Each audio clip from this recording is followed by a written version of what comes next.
both in this research, profit and not-for-profit organizations, and the range is between $50 billion in annual revenues to employees up to 120,000. So you're looking at 312 organizations that constitute 25% of global GDP. So not a small initiative on the part of Dr. Pritchett, and the kinds of learnings that have come through are so basic that when I share them with you, I'm sure most of you will think, know them all. It's not a matter of knowing them all, it's a matter of practicing those behaviors and building those cultures and values and investing in character and making sure that the character is there that is based on integrity. Things that mattered the most to people like Nelson Mandela. Nelson Mandela wasn't a wealthy man, but he made an impact on the last century. Winston Churchill, every time the Third Reich bombed London, he would garner up the courage to go and speak to the people of England and to let them know that actually the war will be theirs. So I, as a student of leadership, have great admiration for people like Mr. Nelson Mandela, Sir Winston Churchill. Incidentally, Sir Winston Churchill lost the election after 1945 and the end of the Second World War. But in 1954, for his intellectual capacity and what he contributed to English literature, he won the Nobel Prize. So he was no ordinary leader. He was truly exceptional. Our own example of Mr. Jinnah, and I won't go into details. My parents had the privilege of spending many years with Mr. Jinnah and Miss Fatima Jinnah when my father was in the military, and he came back from the Pacific Theater in the Second World War. So there were great learnings that our parents shared with us along the way, because spending 3 years with Mr. Jinnah was truly a privilege that was passed on from our parents to us, and inshallah, we try and pass it on to our children. Now here are the top 10 deep strength pillars of organizational effectiveness. I just want you to focus on the most important thing, and that is understanding what these pillars are all about. Without understanding, if we take a cursory look, the book is available. I'll be happy to provide that book to as many colleagues of mine, friends of mine that are in the audience today. It's a piece of work which is a classic. But not only understanding, but once we understand, then we are in a position to make a difference in terms of executing it. And when we execute a plan, it never goes exactly the way we had planned it. And the third piece that we learn is how we manage the variances, the departures, the shocks, the surprises, the failures when you fall off the horse. How do you manage those effectively? So here we go. The first is resilience. According to these people who literally manage the largest portion of the economy of the world, the number one is resilience. It's that ability to take challenges in stride and to bounce back rapidly from difficulties or defeat. I shall put the word on defeat. Most of us, when we are defeated, when we fall off the horse, lose heart. And what Dr. Pritchett talks about is that's the time when we convert the defeat into opportunities for huge wins. Number two, quiet confidence, organizational self-assurance, and the belief in the company's ability, the organization's ability, the nation's ability to outperform competition and do so consistently. Without that belief, no amount of lectures, trainings, development opportunities will make a difference. Number three, the level of energy, the corporate metabolism, the vitality, and the capacity to deliver and deliver against all odds. The last piece is the most important piece. Delivering in good times when the market is growing by 15% and GDP growth is 7%, frankly speaking, is really nothing to write home about. But outperforming in an economy that's 3 to 4% and is beset with energy challenges like we are, and security challenges. And if the economy is growing at, let's say they closed at 5%, and you grow your business at 20%, and continue to grow your business at 20%, yes, that does make a difference. Number four, creativity and innovation. We hear it often. But how many organizations genuinely have the framework and the platform to actually come up with viable new ideas? And I'm going to give you some examples which are for real. In implementing fresh approaches, we've heard of out-of-the-box thinking. This is far beyond that, far beyond that. Number five, a can-do attitude. I would much rather work with somebody who's got a great attitude than somebody who's got a fantastic intellectual capacity and a degree from an Ivy League school. I would much rather work with somebody who's from Central Model and has the right attitude to be a winner. That's where my heart is.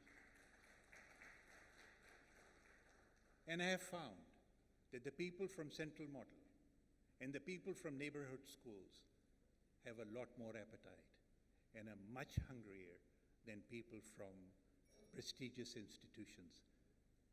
Number five, ambition.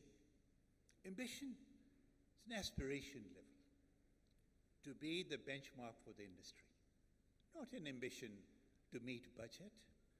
To meet budget is something which is quite ordinary.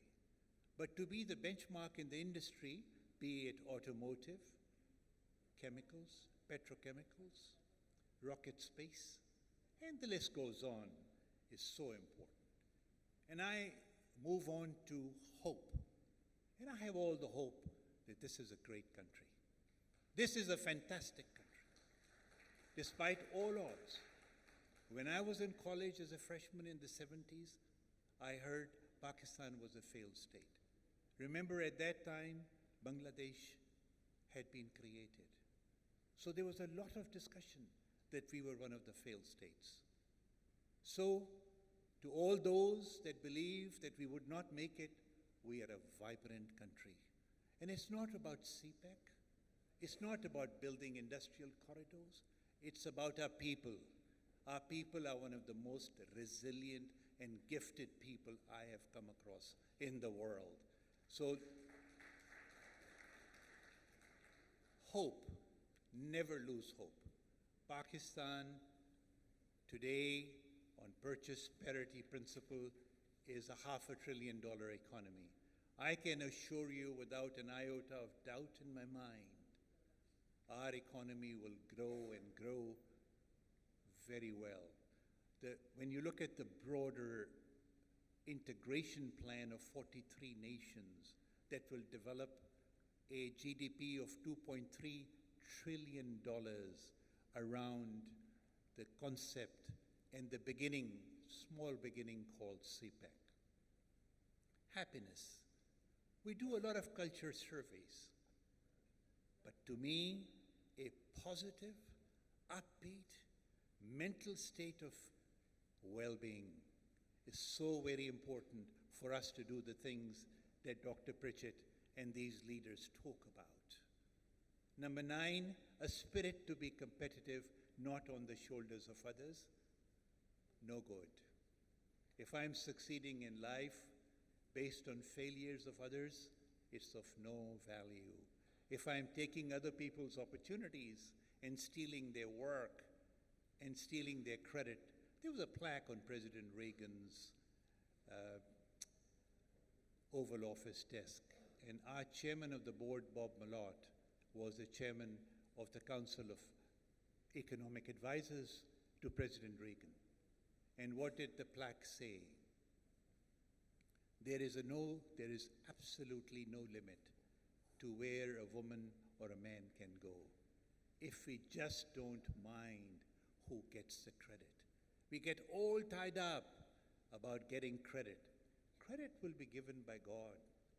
It's never between you and other people. As Mother Teresa said, it's between you and God at the end of the day, so do it anyway. Do good. Help your colleagues. Help the community that you service. And that's what matters. It's not all about making profits. Finally, it's called sustainability. So very important. Being sustainable, consistent, dependable. Yep, old-fashioned. I understand. But I'm an old-fashioned man. And that's how I got through life. And it's been a beautiful life. And the most important thing is sustain. Keep that character. Keep those values. Keep those ethos. Keep those mores. Don't get tied up with success. The top three, according to the survey, are number one, resilience. And there's a tie between creativity and innovation. My time is up. I want to just wrap up by giving you just a few examples of brilliant performance by organizations. One of them, and they're from 4 different industries. One of them is a Telsa, that 10 years ago we didn't know what Telsa is. This electric car company was founded in 2003, 100 years after Ford was established in 1903. Last week, on the New York Stock Exchange, Telsa's market capitalization exceeded Ford Motor Company and for a short time, General Motors. 14 years, 114 years. And I think when you look at Telsa and Telsa's future, it is absolutely brilliant. The second is Amazon. Amazon.com requires no introduction. The third is Airbnb. What a brilliant strategy. Airbnb today is the largest provider of rooms to travelers around the world. Airbnb alone leases out more rooms, more homes than all hotel chains put together. And they don't own one hotel property. So the competition didn't come from the hospitality industry. They came from something very different. And finally, an organization we all know, and it has a presence here, Uber. Uber was never in the transportation business. Uber had nothing to do with taxis. Today, it is the largest taxi business in the world and experimenting with new developments. Thank you so much for giving me the time. God bless you. Have a great learning day, and I look forward to seeing you.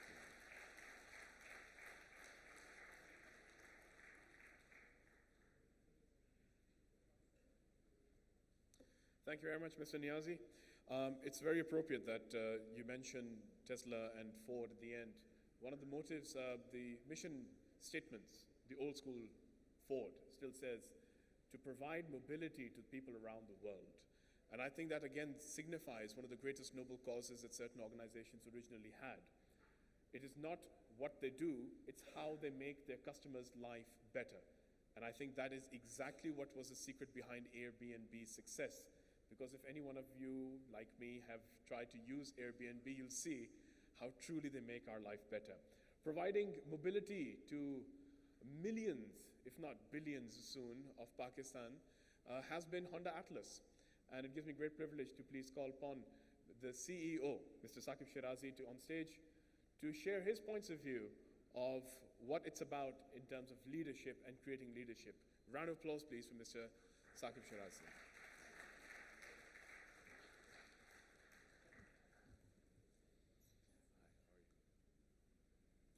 Assalamu alaikum. Can you hear me well? good. It's a pleasure to be here. PSDT is a very close ally of the Atlas Group. Mia Ghani and our founder helped set it up together in Karachi in the late 60s. And I'm a little sad to see that it's the first time they've come to Lahore in terms of a conference, but better late than never. But great initiative. Mia Ghani, who was the founder of this institution, I met him in the late 80s, and I was still in college in those days, and I asked him, what is it that you actually do? And in those days, he said something to me which made no sense. But about 30 years later, it's beginning to make sense. And he said, Saquib, you know, both plants and people are assets. Both are very high maintenance and need to be retained through constant feedback. So a machine and people, basically what he was saying is like a high-tech machine, always needs to be maintained to be productive. And in his way, he was telling me that, look, that's what I'm trying to do for people. And frankly speaking, you know, till about 10, 12 years ago, you know, Mia Ghani didn't really appear on my mindset until my return to Pakistan actually in the early 90s when I finished college, and I was sitting early morning, 6:30, jet lag, with my father, and he said to me, Saquib, you've come back, we've given you the best we could have, best schooling in the world, best opportunities in the world. I hope you worked hard, played hard, and you're now ready for work. And I said, yeah, sure. He goes, well, do me a favor and institutionalize the group. And I went, what? He goes, institutionalize the group. So I thought, well, isn't it already an institution? And he goes, no, there's something inside me that's irking me, and you need to look at it.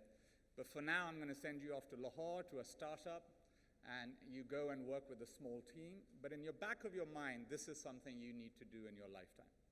Okay.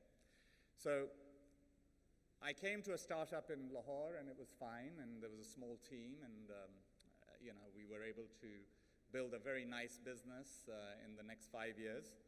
But this question of his, institutionalize the group, kept sort of, you know, pricking up all the time in my mind.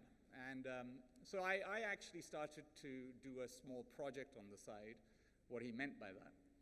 So I first went to all his friends who were on our boards. So he was known to be somebody who embraced professional management from the early days. So I went and met this dozen or so multinational chiefs, ex-secretaries who were sitting on all our boards. And I asked them, you know, you're great friends with our founder. What does he mean when he says that the group is not institutionalized? So the Shell chairman at the time, he says, well, Saquib, you know what it really means is family businesses are really 1 to 2nd generation, and then you guys fight, and by the time it gets to the 3rd generation, there's nothing. And you know, we've seen it. Adamjis, Dauds, Habibs, you know, Manshas. And that's what he's worried about. That's what's going to happen to you. And already it's happened to you guys in the first time round when his nephews and him didn't get along. It's like, okay. So he means they're talking about family businesses don't work. Okay, so that was one spot in my mind. Then he goes to the next guy I went, who was the deputy chairman of ICI, and I said, you know, you hang out with him in the evenings. What does he mean? He goes, well, you know, what he really means is that you guys, you know, just don't have talent. You know, it's a sort of still like a one-man show, and this one man attracts all these stars around him who run his businesses, and, you know, we're his friends and we're contributing at the board level. So what he really means is it's a one-man show. Okay. Then I thought to sort of branch out a little bit and go meet some of his other institutions that he had worked with to find out from their perspective what he meant. So I went to Honda. So I asked them in Japan after a meeting was over. Japanese are great at working hard during the day, hard negotiations, but in the evening, they're your friends, and that's their culture. So in the evening, I was with the number 2 of Honda, and I said, listen, you've known him for like 50 years, and it still bothers him that Atlas isn't an institution. And he goes, well, I can start with you, young man. I said, what do you mean? He goes, you certainly aren't an institution. I was like, why do you say that? He said, well, you're 31 years old, you run the motorcycle business, and you're not married. And marriage is an institution. And partnership is like marriage. Unless you show those skills at home, you don't show them at work. So from our perspective, we look at the whole thing, who we're dealing with. So I said, okay, well, that doesn't really help me. But he goes, no, what I'm trying to say is that you've got to be married to the people in your company. And unless you are married yourself, how are you going to get married to the people in your company? That's the way the Japanese were. Then I went to FC College, and that's the alma mater he was at. And I looked at FC College and the leader of the FC College in those days. He goes, well, what it means is generation after generation. Teaching people generation after generation. So, if you're in my position now, you've got all these sort of spots in your mind. So to institutionalize, it means you can't be a one-man show. To institutionalize, it means that you've got to have talent. To institutionalize, it means you need to have generation to generation. And looking at our own group, after all this feedback, I started to see what his history had been like. So in the 60s, he's a young entrepreneur and basically a startup guy. He'd been a civil servant. He came from a landed family. Landed family, if you're more than 2, 3 siblings, lands don't really give you. And he was number 8.